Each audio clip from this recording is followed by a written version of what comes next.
it just took his coat. So it took him over the top, spun him over, legs over the top, bang. There's nothing worse than just taking down what you've just spent all the time building.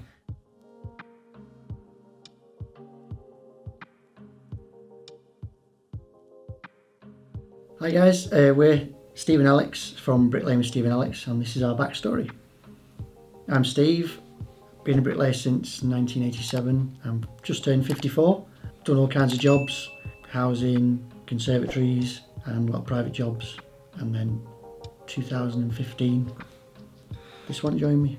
Yeah, 2015 I went straight out of high school into college to study bricklaying while doing occasional work with Dad on the side. And then did college for about 2 years, then got my full qualifications and then took it on with you full time. Mm-hmm. And then the rest is history. Yeah. We did our site work for I think 2 years of my time, and then we've started doing private work ever since. Yeah, off-site now. Yeah. What did you both want to be when you were growing up? With me, I've always liked playing with Lego, so that's been like, building has been like in my life from when I was like 4 years old. So there's always been a part of me that's enjoyed the building aspect of everything. So like with Lego, I've been like following instructions, building something, then there's like the satisfaction of seeing that built. So part of me's always wanted to be something to do with building for like a very long time. Yeah, mine's a bit different. Mine was a milkman, a fireman, and a train driver, because I used to love trains when I was little. Back when I was in school, you used to get into the hall, and then a fireman would come and talk about being a fireman. A merchant navy guy would come and tell you about being in the merchant navy. That's another thing I wanted to do. I decided I wanted to be in the merchant navy because you travel the world. But then each person would come in and tell you about the job, and I want to do that, I want to do that. And then you also had a careers advisor you'd go and talk to about careers, which I don't think you did you? No. That's all gone now. And then I did well in metalwork, so I wanted to be an engineer. But then once I came to leave school, everything was a bit different then. Why did you choose construction? Following on from that, left school, and it was had a couple of job interviews for engineering, which I didn't get, and it was go to Preston on the train to do a BTEC in engineering, which I didn't fancy. I couldn't wait to leave school, so I didn't fancy going back to college. There's a thing down the road called the YTS, Youth Training Scheme, which obviously doesn't exist anymore, but back then when you left school you went on to the YTS. You picked what job you wanted to do and they trained you for a nominal fee of £26.25 a week. So I thought, well, I'll go do that and get paid for it. So I went off to be a joiner. Turned up on the first day for induction, went to the joinery department. They said, sorry, we're full, you're going to have to go and do something else. So I'll go and try bricklaying then. They said, any places yet? You can come and join bricklaying. And that was it. I became a bricklayer completely by accident. But it's working with my hands, which I was better with my hands than my head. And then with me, I wanted to be a bricklayer, but Dad didn't want me to be a bricklayer. No. He wanted me to be either an electrician or a plumber. Yep. But those jobs are a lot more dangerous, not just for me, but for other people. So I don't want to have the risk of killing somebody by misdoing the wiring. So, because Dad wouldn't take me on as a bricklayer, I thought I'll try and be a joiner then. Went to one of the college open evenings with me, Mum and Dad. And as soon as we walked into the joiner room, my mum saw the giant saws and she thought, no, you can't be a joiner, there's no way, he's going to die in the first week. So she said to Dad, you're going to take him on as a bricklayer. The reason I didn't want to be a bricklayer is because bricklaying is very dependent on weather. So you lose a lot of time from weather, but plumbing and electrics, it's well paid, and obviously you work indoors a lot more than bricklaying. But I'm very glad that he decided to take me on as a bricklayer, because... Except when it's raining. Except when it's raining, but yeah. But that's more, it finally fit into place to become a bricklayer after a lot of convincing. Yeah, best thing we ever did. Definitely. Was the industry what you expected when you first joined? For me, not so much, because again, like how I grew up with Lego, I also grew up with Bob the Builder, and it was nothing like Bob the Builder. We weren't quite valued as much as Bob was. No, but, no, you couldn't talk to the diggers either. No.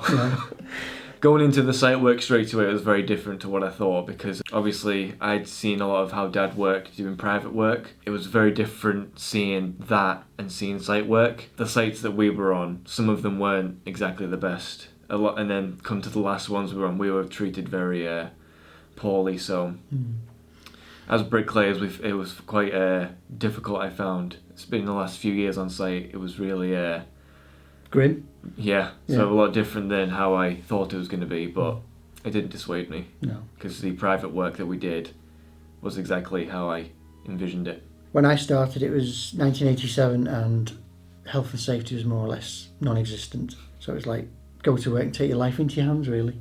Yeah.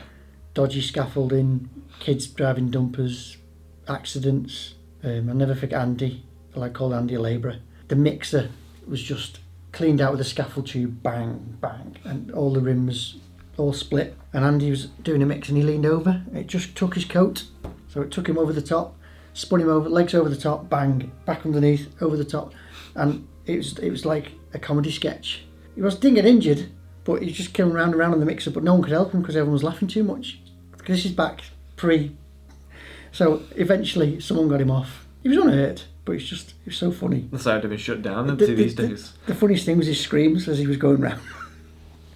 Like he's on a roller coaster. But another kid, he'd crashed the dumper, fell off the dumper, and he said to the boss, I'm going to have to put a claim in. He said, right, you're fired. That was it. No claims going in. Working on a scaffold on a chimney, like 3 stories up, just a tower. The tower just slipped in the mud. And as that went, I jumped and grabbed the chimney. So I was hanging onto the chimney that I just built, the scaffold. It was mad. It makes you wonder if anyone wanted to do the job. And it's gone full circle now. And now there's that much health and safety. It actually inhibits you sometimes, doesn't it? Yeah. You actually can't do your job because of the health and safety. Yeah. It's changed so much for the better, but sometimes for the worse. Yeah. Yeah. Is there a project horror story where things went wrong or could have taken a turn for the worse? How much time do you have? We've had a good few. Site work was always like just a plod along, but I think site work was awful because everything's dependent on a telehandler. So if your telehandler driver's had a bad day, then you don't get stuff delivered. And I think one nightmare job that comes to my mind is that the one where we're supposed to just take the wall down and rebuild it. Oh yeah. So all we had to do was take down the wall and rebuild it. That was the plan. And the more and more we took down, the more awful it was. Like there was no proper foundation. It was all just old bricks, wasn't it? Just an old pub, wasn't it? Yeah. It turned out then we had to dig out the foundation, get rid of all them, do a new foundation. And then as we did that, it just turned into more and more mess because there was so many pipes. There was like a gas pipe, a water pipe. The central heating pipes ran across the wall, which we basically demolished. So we had to put the wall back against the central heating pipes, which are still there. Yeah. Which should have been moved, really. Forgot about that. Yeah, all the pipes are still there. There was pipes underground. We spent about an hour digging around a soil pipe that we thought was in use. It was dead. It was dead because the one next to it was in use. So obviously it was just in such a tight space to try and work. It came to the point where we had to put the last course of bricks in at the top. We couldn't get to it with the pointing trowels. So I had to just take scoops of mortar with my hand and just shove it in to get it repointed. Oh, it was grim. What about you?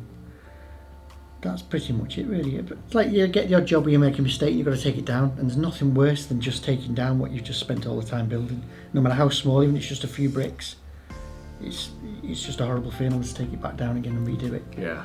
Yeah. What about a best experience or project you were most proud of? No brainer. With me, it was my first superstructure, so building my first proper house, which, funny enough, is on the estate we live on. We just moved and decided to do work on the estate since it was so close to home, and we just left the other firm that we worked for, and this was my first time going above the foundations, like on-site work, so it was all new for me, like doing proper corners, like building in the windows, doing like soldier courses. That was like the little kid in me who loved building Lego felt the real satisfaction when I got to see my house that I built myself. I still, like, when my girlfriend comes over, I still walk her down and say, that's the house I built there. Typical bricklayer. See that? I built that. Yeah, everyone will say the same. Every bricklayer will say it. So definitely, I think my first house was mine.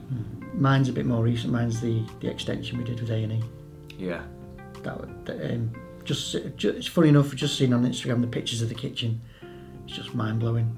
This time last year we were just about to come, weren't we? Yeah. For 4 weeks, was it? I mean, it was up here for 2.5 months. It was meant to be 4 weeks, wasn't it? Yeah. A bit of a permanent fixture here for a while. Such an experience working for Tony and the lads, and so welcoming, and just working to that next level. There's so much stuff that we did that was new. Yeah. Like working with lime mortar was just fun for me. Yeah. Working under BT saw. Just there was massive doors. Yeah. And just seeing just seeing how Tony and the lads work is just next level. Just a thoroughly enjoyable experience. Being very welcoming. Work-wise, it was brilliant. Yeah. What's the most useful piece of advice you've gotten about construction? I think mine's what you've taught. I hear it from a lot, but you've told me mainly work as if you're making it for yourself, because in that way, you're not half-arsing it. You're not rushing to cut corners. You're building it as if you'd want it, and if you as a builder are happy with it, then the customer's definitely going to be happy with it because it's been built properly. It's all about having the pride in your work and treating it like it's yours. Build it like it's for your nan. Yeah. Yeah. Mine is too late for me. Look after your knees, which mine are knackered. But like knee pads and stuff, I've only started using pads since my knees have been knackered. Look after your body. Great when you're young and you think you're indestructible when you're lifting this and you're lifting that, but it's going to take its toll on you eventually. Look after your body. Don't overdo it. Don't overstretch yourself because you will regret it. Yeah. Take it from me, you will regret it. Look after yourself. Where do you think the construction industry can improve? I definitely think it can improve, especially on site work and in private as well, is that all the builders and the people in the industry get treated with more respect. The status here is, it's like, if you're a bricklayer or a builder, you're one of the lowest.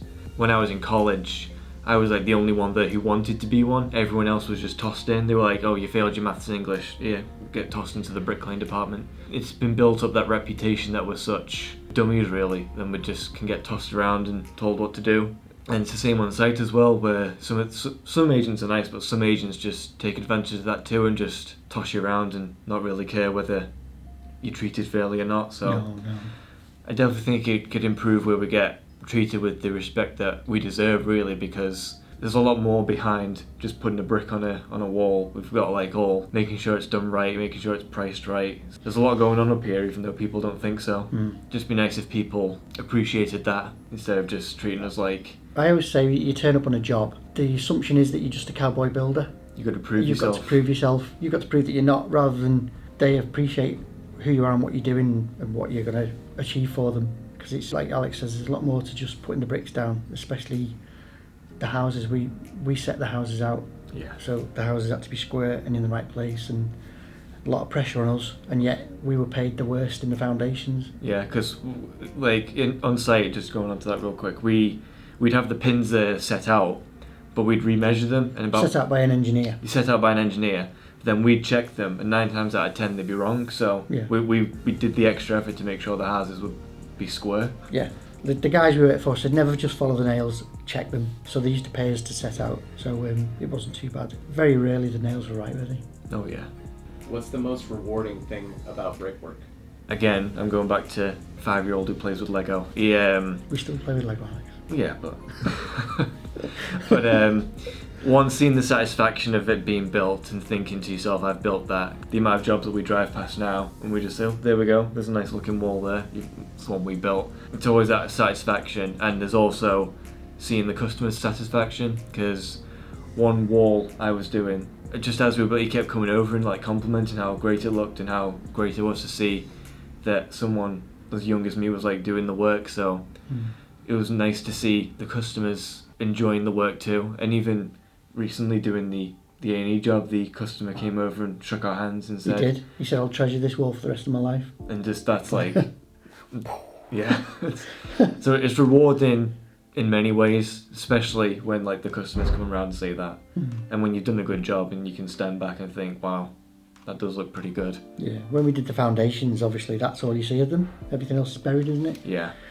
But you build a nice wall, and like Pete and Jen, Pete absolutely loves that wall. Yeah. And it was such a pain to build, but it was we demolished it, cleaned the bricks and rebuilt it as was, because it was just crumbling, wasn't it? And Yeah. he made up with it. And it's just being able to look back, and I could still take you to the wall I set my first brick on when I was 17. I can't show you the exact brick, but the wall's still there. Yeah. So that wall's been there 36 years, and it's attached to a garage, and that's the first garage I did soldier brick on. And it'll be there, but it won't be there forever, but it's been there a long time, and it's still there. I can go and point to it right now. Well, that's good on your craftsmanship. yeah, it's still there, still tidy. Some people have an opinion when it comes to mixing business with family. Why does this partnership work? Careful. I think because it's the dread of that drive home. It'd be very awkward if we fell out. I think it works well because obviously, for me, I just have a lot of things going on with me. So with you, you understand that, and it's like you compensate for that. Whereas like if I was working with somebody else and I like needed to go for something, I'd probably be fired within the first month. But you understand that and compensate for it. So you make it easier for me to work because I know that I'm not like pressures are a bit more eased because you understand me better than some random stranger does who's took me on. And obviously it helps that we get along in work and at home as well. Yeah, that always helps. It is like working with your best friend. Yeah. Same as the other way. Alex works with me, but I'd have all the pressure of organising the jobs, pricing the jobs, blah blah blah. So I have a lot going on, and I tend to get very stressed, which obviously is edited out of the videos. Alex has a lot to put up with, and he's very patient with me. And then when Alex loses his temper, says, "Dad, he'll rein me in." So I know when I've pushed too far and I've gone too far, and we'll always look out for each other. Yeah. Yeah. There's no point falling out because it's just an atmosphere at home then. Yeah. If your mum finds out we fall out, we're both in trouble. We're both in trouble then. And I can't hug a random stranger as my boss. No, except unless Tony. Yeah. Yeah, he gives a good hug. Yeah. How has working alongside one another helped you in any aspect of a job or personally? Obviously working with Dad, I've just picked up a lot of like his traits and stuff. So like I've started to like pick up my speed and keeping my quality in check by like watching what you do, and you've been like teaching me better ways to do things, your strategies, while also picking up on my own. So I've been learning better qualities of the craft just by learning from you. We've just had a lot of jobs where there's been a lot of me on my own and you doing a lot of labouring lately, haven't we? Yeah. We need a few bigger jobs where you can get back on the trowel again. Yeah. It's repetition. Yeah. A big help for me with Alex is because I found out last week I've got osteoarthritis in both hips, which was a bit of a shock because I've only got one sore hip. So basically my hips are on the way out. It's been 2 years now, hasn't it? But it's obviously deteriorating. I have good days and bad days. I have trouble bending down. So if we're working low down, I'm on my knees on cushions, and if I drop something, Alex is just there to pick things up for me basically. He does all the running around for me. He does all the heavy lifting now because I'm not so good with the heavy lifting. So it's a big help with having Alex with me. What inspired you to start posting videos on YouTube? That kind of stems down to my college really. I was the only apprentice in my college, and my assessor was like all over the country most of the time. So if he wasn't available, he would just say, "Can you record what I need?" and just send it over. We started getting familiar with doing camera work because we'd have to like film me doing specific things. It kind of just grew from there. Like I started watching stuff, didn't I? Yeah. I always used to watch Florida stuff, didn't I? Roller coasters, blah blah blah. Yeah. And then I started watching Bricklaying videos and thought, well, we're up to that standard. Why don't we have a go at that? And you said, "That's a stupid idea, Dad. Not doing that." And then it's just snowballed, and now it's quite serious now. Yeah. We just spent 280 quid on some new mics. Yeah. We wouldn't be in now if it wasn't for YouTube. Exactly. Yeah. What role does social media play in the construction industry? I think now it plays a major role. Like everything's all just online now, isn't it? Everything's instant. Yeah. Absolutely instant. Yeah, so like being online now, like you can price jobs without going over there. Now, like you can get like drawings sent over, like you can plan stuff from there. You can arrange stuff with your customer via text instead of like having to drive over and see them. And obviously now, I think since social media and such has become so big now all the construction people are starting to talk together now, because like you say, we're here now because of Instagram and such, talking to Amy and Tony. Yeah. So it's played a big role in getting people work and making work easier and bringing the construction industry more together. Yeah, definitely. Like we're sharing videos and stuff, and like people are learning from each other, like learning stuff from other YouTubers like Charlie Collinson's pick and dip method that he's picked up and started teaching everybody. Rob Slonger's everything. And then obviously A&E with all their big projects. Just loads of channels have started. Well, the show's a perfect example, isn't it? Because that Yeah. basically everyone's contacted through social media, and then we all got together, and we're all basically meeting each other who we've all talked to for 12 months in advance, and it was just like one big get together, wasn't it? Yeah.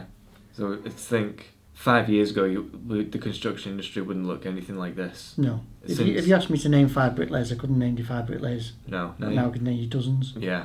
Yeah, it's had a major impact on the industry, I think. Yeah. It gets, for the better, I think. And again, without it gets you to showcase your work so people can see what they're true, signing up for. Yeah, it's like proof of your work that we need to prove. Yeah. What's the construction end goal for both of your careers? Retirement. Not soon, I hope. No. Just like obviously continue what we're doing and just growing on it. Like trying to maybe expand a little bit more, like you say, open the net a bit more. Not take too much on. Yeah, not take too much on. Keep our roots, but keep growing a bit within reason. But not too big. Yeah. Stay humble. Manageable. Yeah. Yeah. And obviously grow the channel more, be a bit more professional with the channel, and like manage our social a bit better, since that's now the way forward. So yeah. What would you say to someone who's thinking about getting into the construction industry? I would say go into it wanting to do it, because it's like with anything, if you force yourself into something, you're not going to enjoy it. And this job, you thrive in it if you enjoy it, because don't expect easy money. But it's also, it's pride in your work. For people like people like us, you're your own boss, so you can dictate the work that like you're capable of doing. It's a tough one, because it's a hard industry to get into. You can't just walk into a job like most things. You just go online. Maybe about when I was a lad, you leave school and you walk into the youth training scheme. There's no youth training scheme anymore. It's more who you know than what you know. Like, you were lucky you had your dad to go and work with. Jason, our friend, works with his dad. A lot of it's family.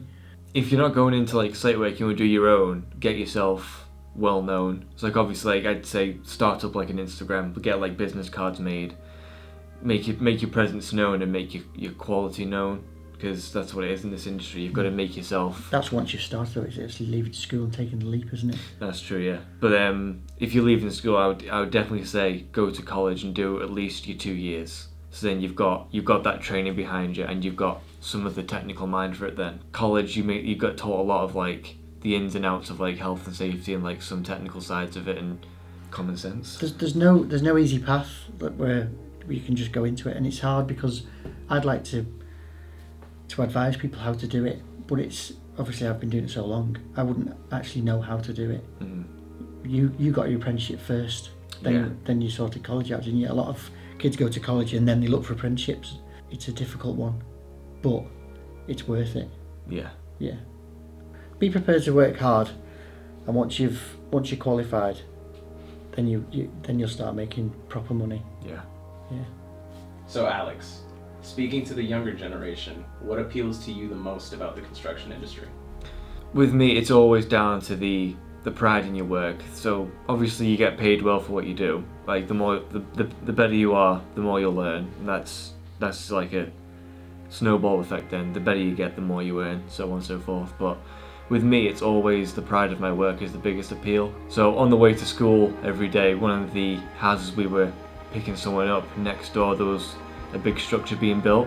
Every time we'd be picking him up over the months, I'd slowly be seeing that getting built. I always thought to myself, I'd love to do that.